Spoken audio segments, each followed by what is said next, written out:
माझ्या अंदाजाने महाराष्ट्रामध्ये एकंदर पालकमंत्र्यांची पदं 42 आहेत आणि त्या 42 पैकी 34 का 35 पालकमंत्र्यांची नियुक्ती आत्तापर्यंत झालेली आहे.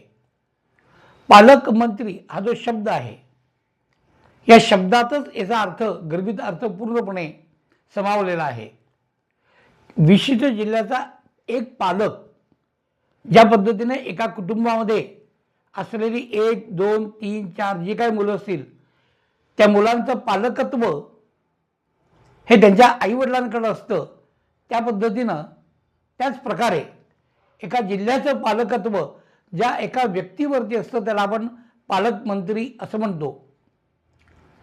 पालकमंत्री हा त्या जिल्ह्यातला संपूर्ण विकास,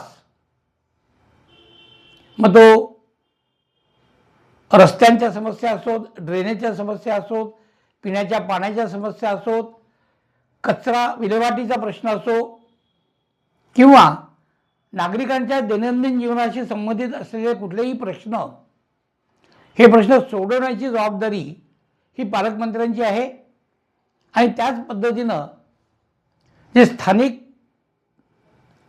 जिल्ह्यामध्ये विविध प्रकारचे अधिकारी आहेत, स्थानिक स्वराज्य संस्था आहेत, वेगवेगळ्या प्रकारच्या संस्था, सरकारी निमसरकारी संस्था आहेत, यांच्या माध्यमातून विकास योग्य होतोय की नाही याच्यावरती देखरेख ठेवणं हे सुद्धा काम पालकमंत्र्यांचंच आहे. परंतु प्रामुख्यानं पालकमंत्र्यांचा थेट संवाद हा नागरिकांशी असला पाहिजे, ही मूलभूत अपेक्षा आहे.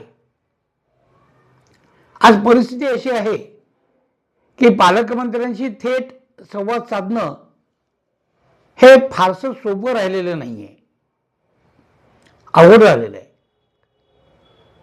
काही पालकमंत्री असे आहेत की ज्यांना सहजी भेटता येतं, ज्यांच्याशी सहजी संवाद साधता येतो,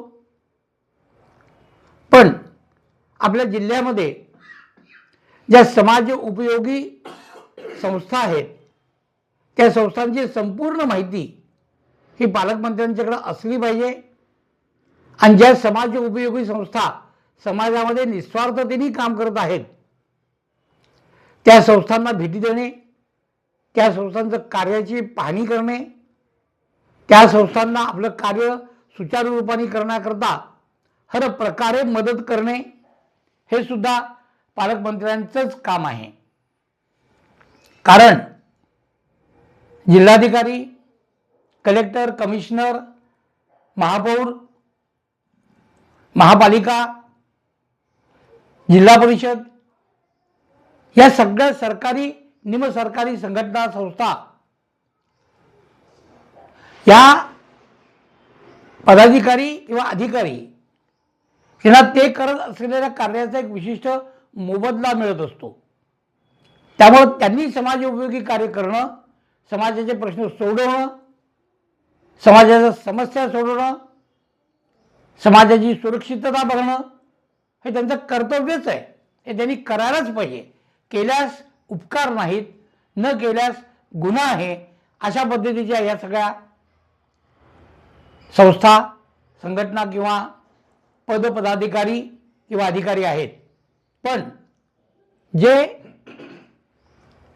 ज्या संस्था समाज उपयोगी कार्यामध्ये सतत रममाण असतात, मग तिथं रुग्णसेवा असू शकते, पर्यावरण शुद्धीकरणाची उपाययोजना असू शकते, वृक्षारोपण असू शकतं, अशा अनेक प्रकारचे अनेक उपक्रम समाजामध्ये विविध संस्था संघटनांकडून राबवले जात असतात.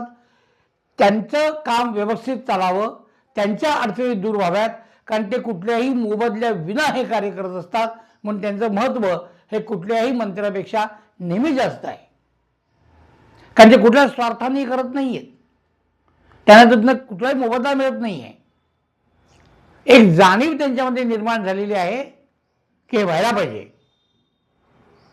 अनेक शहरांमधनं दुभाजक जे असतात, रस्त्यावरती जे प्रमुख रस्ते आहेत त्याच्यावरती जे दुभाजक असतात, त्या दुभाजकांमध्ये उत्तम प्रकारची झाडं लावणे हे खरं पाहता महानगरपालिकेचं काम आहे. काही ठिकाणी महानगरपालिकेने ते केलेलं पण आहे. पण जास्त संख्येने हे काम आम नागरिक करताना दिसून येतात.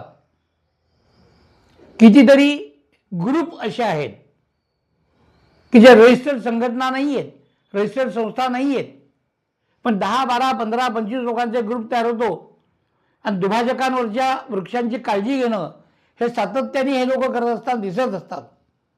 याची माहिती पालकमंत्र्याकडे असली पाहिजे. त्या गटांना की जे कुठल्याही सरकार दप्तरी रजिस्टर्ड नाही आहेत, कुठलीही सरकारी योजना त्यांच्यापर्यंत पोहोचत नाही किंवा त्यांची घेण्याची इच्छा पण नाही आहे,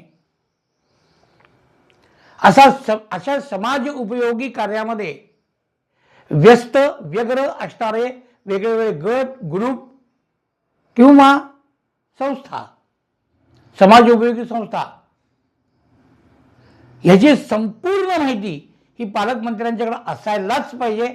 आणि खास करून या संस्था संघटनांना सहकार्य करणे, त्यांच्या कार्यामध्ये त्यांना मदत करणे, नम्रपणाने त्यांची जी वागणूक ठेवणे, त्यांच्या काही समस्या असतील तर त्या समजावून घेणे, हेही पालकमंत्र्याची जबाबदारी निश्चितपणाने आहे. जर निवडणूक प्रक्रियेतून निवडून आलेला प्रत्येक व्यक्ती, मग तो नगरसेवक असो, महापौर असो, आमदार खासदार असोत, मंत्री असोत, मुख्यमंत्री असोत, पण निवडणूक प्रक्रियेतून निवडून आलेले जेवढे म्हणून पदाधिकारी आहेत त्या सर्वांनी या माझ्या मतदारसंघामध्ये, माझ्या शहरामध्ये, माझ्या जिल्ह्यामध्ये, माझ्या राज्यामध्ये माझ्यावरती जनतेने दिलेली ही जबाबदारी आहे आणि मी जनतेचा सेवक आहे, ही भूमिका अतिशय प्रकर्षानं लक्षात ठेवली आणि त्या पद्धतीने जर का आपली वागणूक ठेवली तर राज्याचा कायापालट होणं हे फार अवघड काम नाही आहे. ज्या देशाचे प्रधानमंत्री, प्राईम मिनिस्टर सुद्धा असं म्हणतात की मैं प्रमुख सेवक हूं, आणि मागील 10-12 वर्षांमध्ये प्रमुख सेवक या पद्धतीची त्यांची वागणूक, त्यांचं काम आपण बघितलेलं आहे. मला आठवतं ज्या वेळेला 2014ला माननीय नरेंद्र मोदी हे भारताचे पंतप्रधान झाले, त्यांनी पंतप्रधान पदाची शपथ घेतली. एक अभूतपूर्व वातावरण संपूर्ण भारतामध्ये होतं. कित्येक पोलीस अधिकाऱ्यांनी आपल्या पूर्ण टीम सकट आम्ही भ्रष्टाचार करणार नाही अशा पद्धतीची शपथ घेतली आणि ते व्हिडिओज पण त्या काळामध्ये व्हायरल केले गेलेले होते. मी सेवक आहे, मी जनतेच्या वरती, डोक्यावरती अधिकारी नाहीये, हे जर का सगळ्यांनी लक्षात घेतलं, खास करून पालकमंत्र्यांनी लक्षात घेतलं, तर जिल्ह्याची सर्व पालकमंत्र्यांनी लक्षात घेतलं तर राज्याची संपूर्ण सुरक्षा आणि एक संपूर्ण प्रगती ही अत्यंत सहजरीतीने होऊ शकते. फक्त प्रत्येक मंत्र्यांनी, प्रत्येक पालकमंत्र्यांनी, मंत्रिमंडळातील प्रत्येकाने नागरिकांशी संवाद साधताना जणू काही हे नागरिक म्हणजे आपले मालक आहेत अशा पद्धतीने त्यांची जर का वागणूक ठेवली तरच या राज्याचं काहीतरी सुजलाम सुफलाम अशी परिस्थिती निर्माण होऊ शकते, जे अशक्य नाही आहे.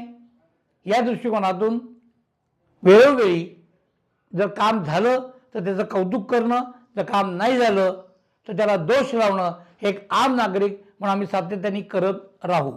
धन्यवाद.